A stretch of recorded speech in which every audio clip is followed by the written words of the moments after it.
Cole Bennett said it like it was a joke. Just one night, he told me, leaning back against a wooden stall, rodeo lights flickering through the cracks in the barn walls. It doesn't have to mean anything. But the way his voice lowered when he said it told me he already knew it would. I'd been riding the circuit for 6 years by then, long enough to understand the rules no one wrote down. You win. You drink. You talk about women. You never, ever look at another man the way I sometimes caught myself looking at Cole Bennett. Rodeo isn't just a sport. It's a performance of masculinity. Dust in your teeth, leather against your palms, bruises worn like medals.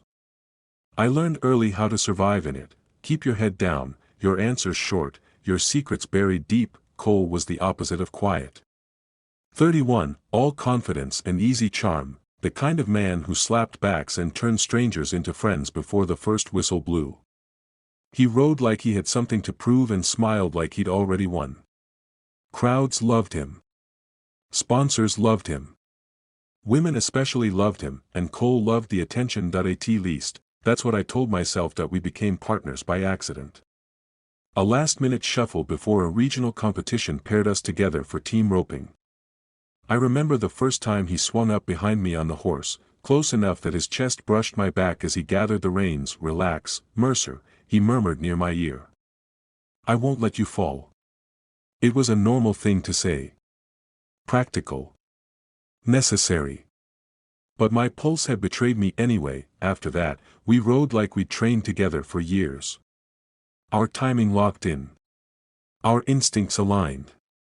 In the arena, we were seamless, his rope snapping tight just as I steered the steer into position. We started winning. Local events first. Then bigger purses. People began calling us the Bennett-Mercer duo like it was a brand. Off the dirt, things were less defined. There were moments, small, forgettable if you wanted them to be. His hand lingering at my waist a second longer than required when he dismounted.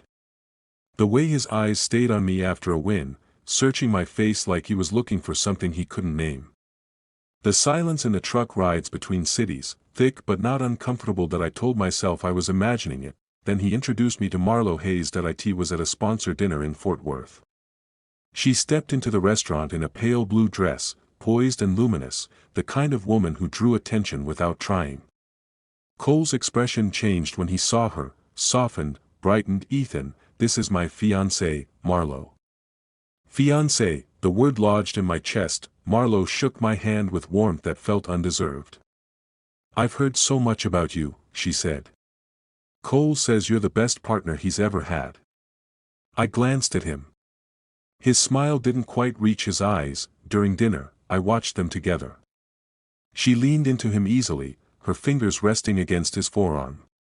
He responded automatically, kissing her temple, pulling out her chair, but there was a hesitation in his movements, like he was performing a role he'd rehearsed too many times. Once, while she excused herself to take a call, his gaze drifted to me across the table.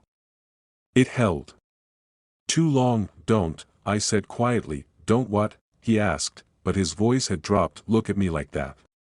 He broke eye contact first. After that night, something shifted. That we started staying later after practice. The others would head into town, but Cole lingered, claiming he needed to rewrap tack or check the horses. I stayed too, pretending I had the same responsibilities. The barn would grow quiet except for the low shuffle of hooves and the hum of distant highway traffic. One evening, after we'd placed second in Tulsa, Cole threw his gloves against the stall door. I'm tired, he muttered, of losing. Of pretending. The word hung between us. That I kept my tone even. Pretending what? He paced once, then stopped in front of me. Up close, I could see the conflict etched into his expression, the tightness in his jaw. Everyone thinks they know who I am, he said. Marlo. The sponsors. My dad. Hell, even the guys on the circuit.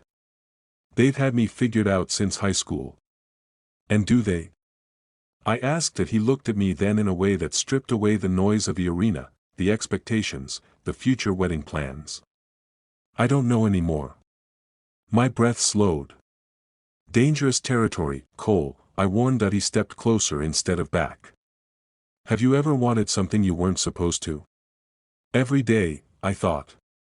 Instead, I said nothing. His hand brushed mine, accidental at first, then deliberate.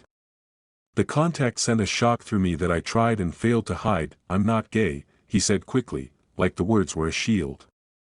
"I love Marlo. I do." "I didn't ask," I replied, "but when I'm with you," he exhaled sharply. "It's different." The barn felt smaller. The air thinner. "You're engaged," I reminded him. "I know." His voice cracked on the last word. He ran a hand through his hair, frustration warring with something softer. "It doesn't have to change anything," he said finally. "Just one night.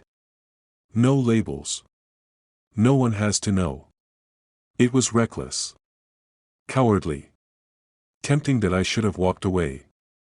Instead, I searched his face for doubt and found none, only fear and want tangled together. "Just one night," he repeated, quieter now. What happened after wasn't about lust. It was about proximity. About the way his hands trembled before they steadied. About the way he said my name like he'd been holding it back for years. About how neither of us pretended it was meaningless, even while claiming it was. The next morning, we practiced before sunrise. No one else was around. The sky was still bruised purple when Cole climbed up behind me on the horse.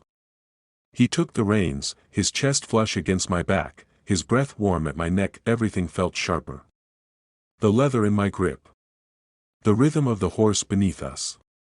His hands guiding mine along the rope. "You good?" he asked softly. That I nodded, unable to trust my voice. When we released the steer and finished the run clean, he didn't pull away immediately. His fingers tightened briefly over mine on the reins, not instructing, holding. That I in that suspended second, I understood the truth neither of us wanted to say aloud. That it was never going to be just one night, and the way Cole Bennett held the reins told me he knew it too. After that morning, nothing returned to its previous shape. The house felt smaller, the air heavier, as if walls had absorbed our unspoken admission and were holding it against us. Julian and I moved carefully around each other, polite but distant, each pause thick with everything we refused to say out loud. I told myself the restraint mattered, that pulling back meant I was still choosing the right thing. But restraint didn't erase what had already taken root inside me. It only made it ache more quietly. Marcus came back that evening. I heard his voice before I saw him, loud and familiar, filling the space the way it always had. He kissed me, asked if I'd had fun, and I said yes because it was easier than explaining the complicated truth. He didn't notice how tense my shoulders were, how my answers came half a second too late. Or maybe he noticed and chose not to ask. Either way, the distance between us no longer felt neutral. It felt earned. That night, lying beside Marcus, I stared at the ceiling and felt a weight settle in my chest. Guilt pressed down, not because of what I had done, but because of what I felt. I had given something away without meaning to, something I couldn't retrieve. Marcus reached for me in his sleep, his hand resting over my arm, familiar and grounding. Instead of comfort, I felt panic. I wondered when his touch had started feeling like an obligation instead of an anchor. Julian avoided me the next day. When our eyes met across the room, he looked away first. The distance hurt more than closeness would have. I realized then that emotional betrayal didn't require secrecy forever, sometimes it announced itself through loss. I felt pulled in opposite directions, wanting to protect my relationship and mourning something that had never fully existed. That contradiction hollowed me out. Marcus grew quieter as the weekend ended. He asked fewer questions, watched me more closely. One evening, as we packed to leave, he asked if something had happened while he was gone. The question wasn't accusatory. It was tired. I opened my mouth to deny it, then closed it again. Lying felt heavier than the truth, but the truth felt too large to explain without causing irreversible damage. I told him I felt lonely sometimes. I told him I didn't know how to ask for more without sounding ungrateful. It wasn't a full confession, but it was honest enough to hurt. Marcus listened in silence. When he spoke, his voice was steady, but distant. He said he hadn't realized how far apart we'd grown. He said he thought stability meant we were okay. There was no anger, just sadness, and that made everything worse. I realized then that neglect wasn't intentional, it was habitual. Still, habits could break people just as easily as cruelty that we left the lake house with unspoken goodbyes.